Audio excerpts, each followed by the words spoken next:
दोस्तों नमस्कार, जय हिंद। स्वागत है आप सबका कंपटीशन वॉर की यूट्यूब चैनल में। मेरा नाम है संदीप, उपस्थित हूँ आपके लिए लेकर एक नई वीडियो। दोस्तों आज की वीडियो में हम बात करेंगे बंगाल की खाड़ी में आए भीषण चक्रवात रेमल के बारे में। दोस्तों रेमल चक्रवात के बारे में इस वीडियो के अंदर हम आपसे विस्तार पूर्वक बातचीत करेंगे।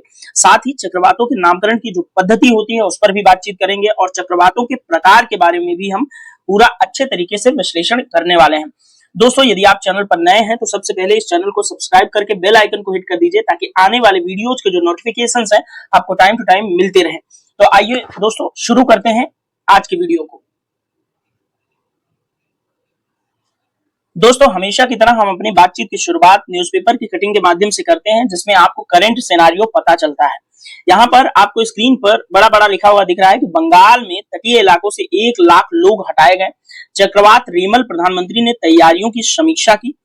साथ ही यहाँ पर जब 23 मई को घोषणा हुई थी और अनाउंसमेंट हुआ था कि रेमल चक्रवात नाम का कोई एक चक्रवात बंगाल की खाड़ी में आने वाला है, उस समय की भी न्यूज़पेपर की कटिंग मेरे पास थी। लगातार मैं इस खबर पर नजर बनाए हुए था। दोस्तों इस वीडियो में आपसे विस्तार पूर्वक चक्रवातों के बारे में बात की जाएगी। इससे पहले आप थोड़ा सा वीडियो को पॉज करिए और इस घटनाक्रम को, ये जो न्यूज़पेपर की कटिंग आपको स्क्रीन पर दिख रही है, इसको अच्छे से पढ़िए। उसके बाद आगे डिस्कशन को देखिएगा। फिलहाल मैं थोड़ा सा कुछ इंपॉर्टेंट हाइलाइटेड जो पॉइंट होते हैं उसको मैं डिस्कस कर देता हूं। जैसे यहाँ पर बंगाल में राज्य आपदा प्रबंधन और राष्ट्रीय आपदा मोचन बल यानी कि एनडीआरएफ की 16 बटालियनों को तटीय क्षेत्रों में तैनात किया गया है। यानी कि ये जो चक्रवात था काफी भीषण था। चक्रवाती तूफान के कारण प्रभावित तटवर्ती इलाकों में 110 से 120 किलोमीटर प्रति घंटे की गति से हवा चली और यह गति 135 किलोमीटर प्रति घंटे तक पहुंच गई थी। साथ ही यहाँ पर इधर देखेंगे आप, बंगाल की खाड़ी के ऊपर कम दबाव का क्षेत्र और तेज हो जाएगा और रविवार शाम तक यह जो भीषण चक्रवाती तूफान है वह बांग्लादेश और इससे सटे पश्चिम बंगाल के तटों में टकराएगा। तो याद रखिएगा, दो क्षेत्र, बांग्लादेश जो कि हमारा पड़ोसी एक देश है, उसके बाद हमारे पूर्वोत्तर का हिस्सा, साथ ही पश्चिम बंगाल का हिस्सा इस चक्रवात से काफी ज्यादा प्रभावित रहा। दोस्तों मौसम विभाग ने गुरुवार को यह जानकारी दी थी। सारा कुछ आप लोग इसमें देख लीजिएगा। हिंद महासागर क्षेत्र में चक्रवात के नामकरण की प्रणाली के अनुसार इस तूफान का नाम जो है रेमल रखा जाएगा। ठीक है। भारतीय मौसम विभाग की वैज्ञानिक मोनिका शर्मा ने बताया कि यह प्रणाली शुक्रवार की सुबह तक मध्य बंगाल की खाड़ी के ऊपर एक दबाव क्षेत्र में केंद्रित हो जाएगा। यह शनिवार की सुबह चक्रवाती तूफान में बदल जाएगा। तो ये जो प्रक्रिया थी वो सारा कुछ उन्होंने, वैज्ञानिकों ने पहले से ही विश्लेषित करके रखा था। ठीक है। तो आइए थोड़ा सा और कुछ न्यूज़पेपर की कटिंग्स देखते हैं। दोस्तों यहाँ पर भी आपकी सुविधा के लिए कुछ न्यूज़पेपर की कटिंग्स लगाई गई हैं जो रेमल चक्रवात के बारे में आपको विभिन्न एस्पेक्ट्स के संबंध में जानकारी प्रदान करती हैं। जैसे यहाँ बांग्लादेश में चक्रवाती तूफान रेमल के दस्तक देने से पहले 8 लाख लोगों को सुरक्षित स्थानों पर पहुंचाया गया है।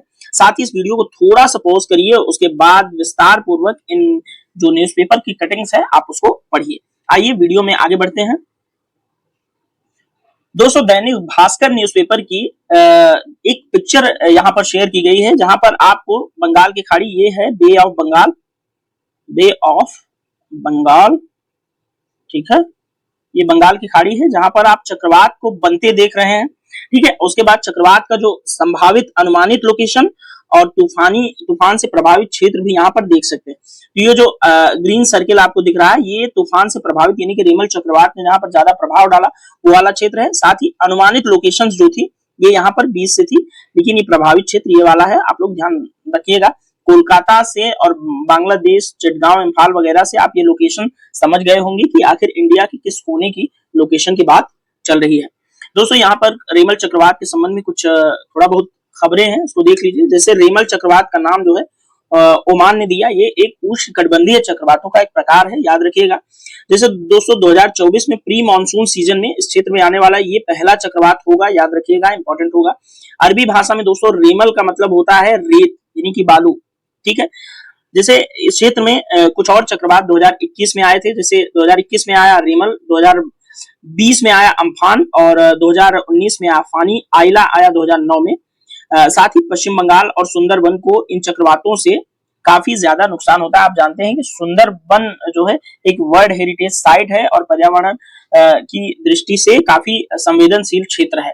ठीक है। जहां पर मैंग्रोव वन पाए जाते हैं। मैंग्रोव वन तो वैसे चक्रवाती तूफानों को थोड़ा सा तट पर ज्यादा प्रभाव नहीं पड़ने देते क्योंकि वो एक जो है एक बॉर्डर बना देते हैं तट से और जो है तूफान के बीच में, यानी कि समुद्र और तट पे ही जो है मैंग्रोव वंश जब लगा दिए जाते हैं तो तट के भीतरी इलाकों में उनका प्रभाव जो है तूफान का कम हो जाता है।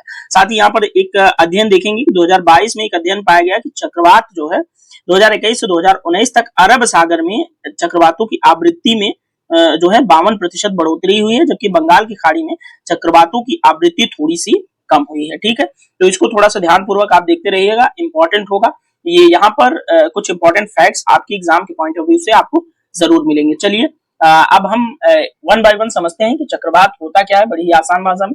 उसके बाद हम आपसे चक्रवात के प्रकार डिस्कस करेंगे, फिर चक्रवात के नामकरण की प्रणाली के साथ हम अपनी बातचीत की को जो है समाप्त करेंगे। तो आइए चक्रवात को समझते हैं। से अब तक आपको पता लग गया होगा कि समुद्र में यानी कि पानी के ऊपर चक्रवात का निर्माण होता है, जो यहाँ पर एक तस्वीर के माध्यम से भी आपको दिख रहा है। हालांकि कुछ चक्रवात जमीन पर भी बनते हैं, इसके भी बारे में हम आपसे आगे विस्तार पूर्वक बातचीत कर रहे हैं, लेकिन आइए थोड़ा आसान भाषा में हम चक्रवात का मतलब समझते हैं। दोस्तों चक्रवात जो है एक प्रकार का तीव्र आंधी तूफान होता है। यहाँ पर आपको तट पर चक्रवात जो समुद्र से तट की तरफ बढ़ती जो हवा है, तूफान है, वो आपको दिख रहा है कि तट पर जो पेड़ खड़े हैं वो किस तरह से हवा से प्रभावित हो रहे हैं। दोस्तों इसमें चक्रवात के अंदर तेज बारिश और तेज हवाएं और तेज भारी बारिश जो है होती है। दोस्तों चक्रवात तब बनता है जब समुद्र के ऊपर गर्म और नम हवा तेजी से ऊपर उठती है और नीचे की ठंडी हवा से मिल जाती है। ठीक है, आपको समझ आया होगा कि गर्म और नम हवा जो है तेजी से क्या होता है, ऊपर उठती है और नीचे की जो ठंडी हवा से मिल जाती है, तो चक्रवात बनता है। अब इस प्रक्रिया में दोस्तों एक बड़ा घुमावदार तूफान बनता है, जिससे हवा की गति बहुत तेज होती है तूफान के अंदर। अब चक्रवात की आंख भी होती है, जैसे जो चक्रवात का केंद्र होता है उसे चक्रवात की आंख कहा जाता है। वहां पर क्या होता है, हवा शांत होती है, आसमान साफ होता है, लेकिन इसके चारों ओर बहुत तेज हवाएं चलती है और घने बादल होते हैं। ठीक है, तो आई होप आपको चक्रवात की आंख भी समझ में आई होगी। इस क्षेत्र को आप चक्रवात की आंख समझ सकते हैं। हालांकि आगे ग्राफिक्स के माध्यम से भी आपको चक्रवात की आंख और चक्रवात के निर्माण की प्रक्रिया पूरी अच्छे से समझाई गई है। दोस्तों जब चक्रवात भूमि से टकराता है तो उसे लैंडफॉल कहा जाता है और लैंडफॉल के वक्त ये भारी तबाही मचाता है, जैसे बाढ़, पेड़ों का गिरना और इमारतों का नुकसान होना। यहाँ पर लैंडफॉल की स्थिति में आप देख सकते हैं कि क्या हालत होती है। ठीक है, आइए आगे बढ़ते हैं। दोस्तों अब तक के डिस्कशन से आपके दिमाग में चक्रवातों के बारे में एक बेसिक समझ तो डेवलप हो गई होगी। अब आइए हम चक्रवातों के प्रकार को डिस्कस करते हैं।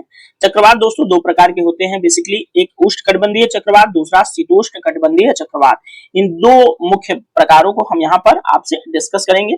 इनकी उत्पत्ति और इनकी विशेषताओं को भी अलग अलग समझकर हम देखेंगे। सबसे पहले इस चित्र को थोड़ा सा आप समझिए। यहाँ पर आपको चक्रवातों का नेत्र दिखेगा, नेत्र की दीवार यहाँ पर आपको दिखेगी और तूफान का आवर्तन वामावर्त होता है, ये यहाँ पर जो है आपको दिख रहा है। ठीक है, यानी कि घड़ी की सुई की दिशा के विपरीत, घड़ी की सुई इस दिशा में चलती है और ये जो है इस दिशा में जो है चक्रवात घूमता है। यहाँ से गर्म हवा कहाँ से निकलती है, नीचे से ठंडी हवा कहाँ से आती है, फिर उत्प्रवाह होता है और बहिर्वाह और शीर्ष ढाल क्या होता है ये भी यहाँ पर दिखा होगा। और जो वर्षा इससे उत्पन्न होती है ये वर्षा की पट्टियां हैं। ठीक है, ये यहाँ पर साइड में आपको दिख रहा होगा। उसके बाद यहाँ से चक्रवात निकल के जो है विभिन्न दिशाओं में फैल जाता है। ठीक है, चक्रवात की नेत्र आप आई होप समझ गए होंगे। ठीक है, चलिए आइए अब उष्णकटिबंधीय चक्रवात को थोड़ा सा कंटेंट के माध्यम से समझने का प्रयास करते हैं। उष्णकटिबंधीय चक्रवात दोस्तों गर्म समुद्र के ऊपर बनते हैं। इन्हें विभिन्न नामों से जाना जाता है, जैसे कि दुनिया के विभिन्न हिस्सों में, जैसे अटलांटिक और पूर्वी प्रशांत महासागर में इसको हरिकेन बोला जाता है, पश्चिमी उत्तरी प्रशांत में इसको टाइफून बोला जाता है, भारतीय महासागर और दक्षिणी प्रशांत में इसको साइक्लोन यानी कि चक्रवात नाम दिया जाता है। दोस्तों गर्म उष्णकटिबंधीय समुद्र सतह का समुद्री तापमान इसमें लगभग जो है 26.5 डिग्री सेल्सियस होता है और उससे अधिक भी होना चाहिए। ये चक्रवातों के निर्माण की दशाएं हम आपको बता रहे हैं। जैसे गर्म उष्णकटिबंधीय समुद्र होना चाहिए, सतह का तापमान जो है लगभग 26-26.5 डिग्री सेल्सियस या उससे अधिक होना चाहिए। साथ ही इसमें स्पष्ट आंख होती है, जहां मौसम क्या होता है, शांत होता है, पहले ही बताया जा चुका है।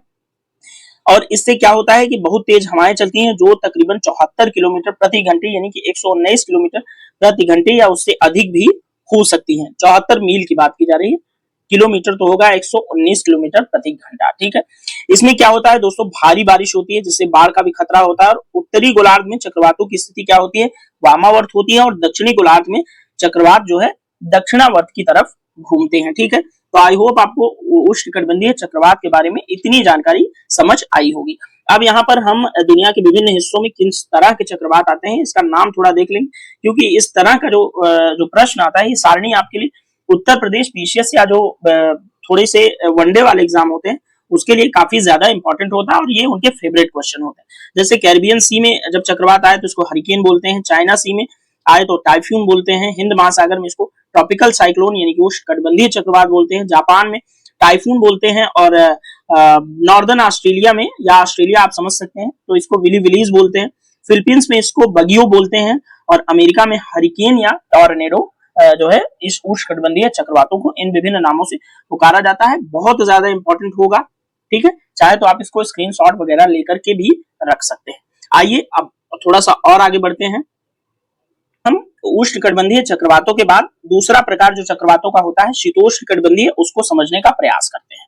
तो दोस्तों शीतोष्णकटिबंधीय चक्रवात जो होते हैं वो ठंडे और गर्म हवा के मिलने से बनते हैं। अब यहाँ पर ये चित्र थोड़ा सा देखिएगा, यहाँ पर आपको ठंडी हवा और यहाँ पर आपको गर्म हवा दिखेगी, और जब ये दोनों एक दूसरे से मिलेंगे और फिर यहाँ पर जो है चक्रवात उत्पन्न होगा, जिसको हम शीतोष्णकटिबंधीय चक्रवात के नाम से जानते हैं। और यहाँ पर ये विभिन्न चित्र जो है दिए गए हैं, आप इससे शीतोष्णकटिबंधीय चक्रवातों के उत्पन्न होने के बारे में चीजें समझ सकते हैं।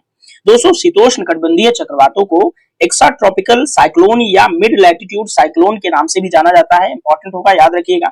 ये जब गठित होते हैं तो ये किस स्थानों पर होते हैं, ध्रुवीय और उष्णकटिबंधीय क्षेत्रों के बीच का जो क्षेत्र है वहां शीतोष्णकटिबंधीय चक्रवात उत्पन्न होते हैं। तो ये क्षेत्र भी शीतोष्णकटिबंध के नाम से ही जाना जाता है।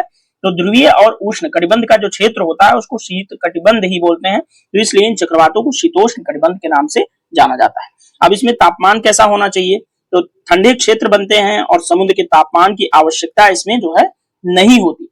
इन चक्रवातों में आंख स्पष्ट नहीं होती, जबकि उष्णकटिबंधीय चक्रवातों में चक्रवात की आंख स्पष्ट होती है। हवाएं यहाँ पर तेज हो सकती हैं, लेकिन उष्णकटिबंधीय चक्रवातों की तुलना में हवाएं कम तीव्र होती हैं, यानी कि कम तेज होती हैं शीतोष्णकटिबंधीय चक्रवात में। यहाँ पर आपको एक तुलना भी जो है उष्ण और शीतोष्णकटिबंधीय चक्रवातों की समझ में आ रही होगी। वर्षा इसमें कैसी होती है, तो वर्षा दोस्तों भारी वर्षा के साथ बर्फ भी पड़ सकती है शीतोष्णकटिबंधीय चक्रवातों के अंदर। और घूर्णन की दिशा क्या होती है, जैसे उत्तरी गोलार्ध में शीतोष्णकटिबंधीय चक्रवात की घूर्णन की दिशा वामावर्त होती है और दक्षिणी गोलार्ध में दक्षिणावर्त होती है। इसको आप लोग ध्यान रखिएगा, इंपॉर्टेंट होगा। तो अब आइए शीतोष्ण और उष्णकटिबंधीय चक्रवातों की एक छोटी सी तुलना देखते हैं, जिससे थोड़ा सा इन चक्रवातों के बारे में आपकी समझ और ज्यादा विकसित होगी। दोस्तों इन दोनों चित्रों में आपको दुनिया के विभिन्न हिस्सों के अंदर चक्रवातों की स्थिति क्या होती है, जैसे मिड लैटिट्यूड चक्रवात एंटी साइक्लोन कहाँ बनते हैं और मिड लैटिट्यूड साइक्लोन कहाँ बनते हैं, लो और हाई दोनों स्थिति यहाँ पर क्लियर की गई है। और आप लोग इसको थोड़ा सा ध्यान पूर्वक समझेंगे तो चीजें समझ में आएंगी। साथ ही यहाँ पर दुनिया के विभिन्न हिस्सों में चक्रवातों की दिशा क्या होती है वो भी आपको समझ में आ रहा होगा। यहाँ पर चक्रवातों की दिशा आपको दिख रही होगी, तीर का जिधर निशान है, और अमेरिका साइड में चक्रवात किस दिशा से आते हैं ये भी आपको यहाँ दिख रहा है। कैलिफोर्निया की धाराओं में कैसे क्या कुछ हो रहा है, यूरोप के अंदर कैसे चक्रवातों की स्थिति क्या होती है, अफ्रीका के अंदर यहाँ पर आपको दिख रहा है, और भारत के अंदर भी यहाँ पर ये आपको देखने को मिल रहा है। ठीक है, तो इन चित्र के माध्यम से आप चक्रवातों की विभिन्न स्थिति को जो है समझ सकते हैं। ठीक है, ये साइक्लोन्स का ट्रैक है। ठीक है, चक्रवातों के रास्ते हैं, ये मैंने आपको बताया। आइए हम तुलनात्मक विशेषताओं की थोड़ा सा बात कर लेते हैं। जैसे उष्णकटिबंधीय चक्रवात की बात करें तो ये गर्म समुद्र पर बनते हैं, जबकि शीतोष्णकटिबंधीय चक्रवात जो है ठंडी और गर्म हवा के मिलने से बनते हैं। तापमान ये दोनों की तुलना करें तो उष्णकटिबंधीय चक्रवातों के लिए गर्म और समुद्र का तापमान आवश्यक होना चाहिए, जबकि शीतोष्णकटिबंधीय चक्रवातों में ऐसा कुछ नहीं होता। संरचना के दृष्टिकोण से बात करें तो उष्णकटिबंधीय चक्रवातों का केंद्र जो है आंख शांत होता है, जबकि शीतोष्णकटिबंधीय चक्रवातों में ऐसा नहीं होता। शीतोष्णकटिबंधीय चक्रवातों में आंख नहीं होती, यानी कि केंद्र नहीं होता। विनाशकारी प्रभावों के दृष्टिकोण से देखें तो दोनों प्रकारों के चक्रवात भारी बारिश, तेज हवाएं और बाढ़ ला सकते हैं, लेकिन उष्णकटिबंधीय चक्रवात अधिक विनाशकारी होते हैं। दोस्तों यहाँ तक आपको चक्रवातों के बारे में विभिन्न डायमेंशन से आपको समझ क्लियर हो गई होगी। एक तुलना भी हमने कर ली, जिससे आप अगर किसी परीक्षा के अंदर 100, 200, 150 शब्दों में कुछ आपको लिखना हो चक्रवातों के बारे में, तो यहाँ से आप कंटेंट आराम से इजिली, और विश्वसनीय कंटेंट है, आप यहाँ से प्राप्त कर सकते हैं। और इस वीडियो को चाहें तो आप बार बार देख करके चक्रवातों के बारे में अपनी जो समझ है वो अच्छे तरीके से विकसित कर सकते हैं। वैसे इसको हम ज्योग्राफी के जलवायु वाले पार्ट के अंदर पढ़ते हैं, जो कि काफी कठिन होता है, सब इसको अच्छे से समझ नहीं पाते। इसको बार बार पढ़ने के बाद ही चक्रवातों की चीजें अच्छे से क्लियर होती होंगी, लेकिन आई होप यहाँ पर आपको सारी चीजें पूरा कंसेप्ट सहित अच्छे से क्लियर होता दिख रहा होगा। आइए अब थोड़ा सा वीडियो के अंदर और आगे बढ़ते हैं। दोस्तों अभी तक आपने चक्रवात समझा, अब आइए प्रति चक्रवात समझते हैं, यानी कि हमने साइक्लोन समझा, अब एंटी साइक्लोन समझते हैं। एंटी साइक्लोन को पढ़ने से पहले इस चित्र को आप अच्छे से समझिए। इसके जो एंटी साइक्लोन का अंदर वाला क्षेत्र होता है उसमें वायुदाब ज्यादा होता है, और बाहरी क्षेत्र में वायुदाब कम होता है। और वायुदाब जैसे जैसे आप अंदर की तरफ बढ़ते जाते हैं, वायुदाब जो है बढ़ता जाता है, जैसे यहाँ पर आपको देखने को मिल रहा है।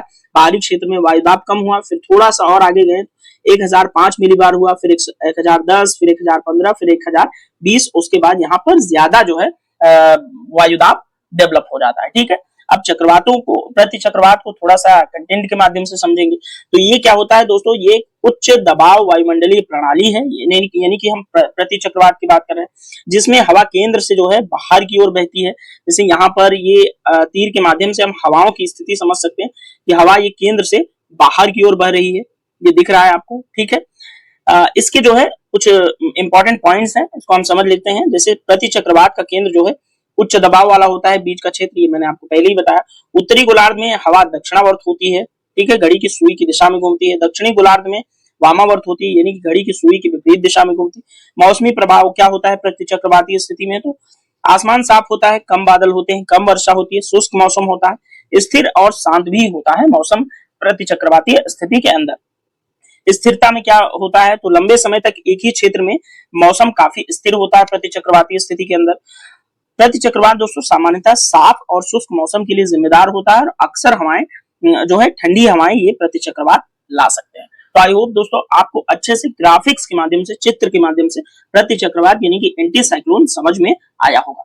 अब आइए हम आगे बढ़ते हैं और देखते हैं कि चक्रवातों के नामकरण की पद्धति क्या होती है, आखिर किन आधारों पर चक्रवातों का नामकरण कैसे होता है, पूरी प्रक्रिया को समझते हैं।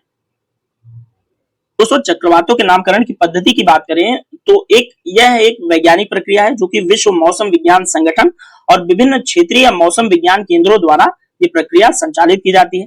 इस प्रक्रिया का मुख्य उद्देश्य क्या होता है, तो चक्रवातों की पहचान को आसान बनाना और संचार में स्पष्टता को सुनिश्चित करना। ठीक है, विभिन्न महासागरों और समुद्री क्षेत्रों में सक्रिय चक्रवातों का नामकरण संबंधित क्षेत्रीय मौसम विज्ञान केंद्रों द्वारा जो है नामकरण किया जाता है। नामकरण कौन करता है, क्षेत्रीय मौसम विज्ञान केंद्र जो है, जो दुनिया के विभिन्न हिस्सों में स्थित है, वो इसका नामकरण करते हैं। जैसे अटलांटिक महासागर में, पूर्वी उत्तरी प्रशांत महासागर में, पश्चिमी उत्तरी प्रशांत महासागर और उत्तरी हिंद महासागर में जो है क्षेत्रीय मौसम विज्ञान केंद्रों द्वारा इनके चक्रवातों का नामकरण जो है किया जाता है। अब हम थोड़ा सा, जैसे विश्व मौसम विज्ञान संगठन की बात आई, तो हम थोड़ा सा देख लेते हैं कि विश्व मौसम विज्ञान संगठन की कुछ स्पेसिफिकेशंस। जैसे इसको वर्ल्ड मेट्रोलॉजिकल ऑर्गेनाइजेशन बोलते हैं, यानी कि WMO। ये क्या है, एक स्पेशलाइज्ड एजेंसी है, किसकी, यूनाइटेड नेशन की। और फाउंडेशन कब हुआ था, 1950 में इसका गठन हुआ विश्व मौसम विज्ञान संगठन का। और इसका हेडक्वार्टर आप लोग याद रखिएगा जिनेवा स्विट्जरलैंड में है। और ये किस सेक्टर में कार्य करता है, तो मौसम विज्ञान के क्षेत्र में, यानी कि मेट्रोलॉजिकल क्षेत्र में।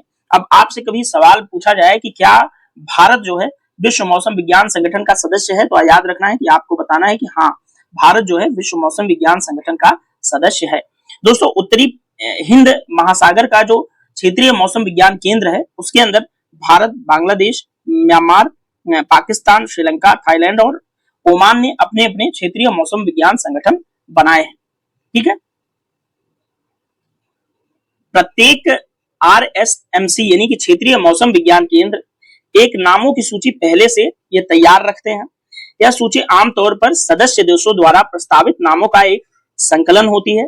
उदाहरण के लिए दोस्तों हिंद महासागर क्षेत्र में नामों की सूची Bharat, Bangladesh, Myanmar, Pakistan, Sri Lanka, Thailand, Oman द्वारा प्रदान की जाती है। ठीक है, इस क्षेत्र में यानी कि उत्तरी हिंद महासागर क्षेत्र में जब भी कोई चक्रवात आता है तो भारत, बांग्लादेश, म्यांमार, पाकिस्तान, श्रीलंका, थाईलैंड और ओमान द्वारा विभिन्न जो है नाम सुझाए जाते हैं। ये क्रमवार जो है नाम सुझाया जाता है विभिन्न देशों द्वारा।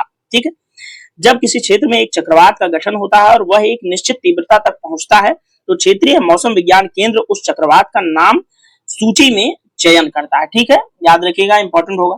नामों की सूची में क्रम में रखा जाता है। ठीक है, और जब एक नाम का उपयोग हो जाता है तो उसे क्या होता है, सूची से हटा दिया जाता है और अगले चक्रवात के लिए अगला नाम जो है वो प्रयोग में लिया जाता है।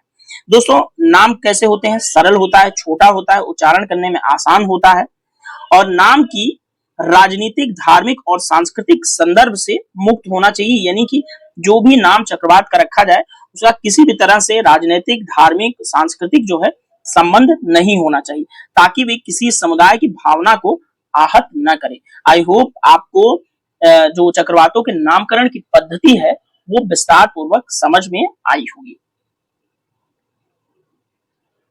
दोस्तों, अब ये वीडियो यहीं पर समाप्त होता है। ये वीडियो देखने के लिए आपका बहुत बहुत ज्यादा धन्यवाद। इस वीडियो को आप रिपीटेड मोड में देखेंगे तो आपको शायद अच्छे से समझ आएगा, क्योंकि इस वीडियो के अंदर साइक्लोन का जो भी सवाल आपके दिमाग में हो सकता है उन सभी सवालों का जवाब देने का प्रयास किया गया है। अब ये जवाब कितना सफल हो पाता है, ये वीडियो कितना अच्छा है, ये ऑडियंस की प्रतिक्रिया पर निर्भर करता है। तो आप लोग वीडियो देखने के बाद अगर वीडियो आपको अच्छा लगता हो तो लाइक कर देना, ठीक है, और अपने दोस्तों के साथ शेयर कर देना और कमेंट बॉक्स में अपनी प्रतिक्रिया देना मत भूलिएगा।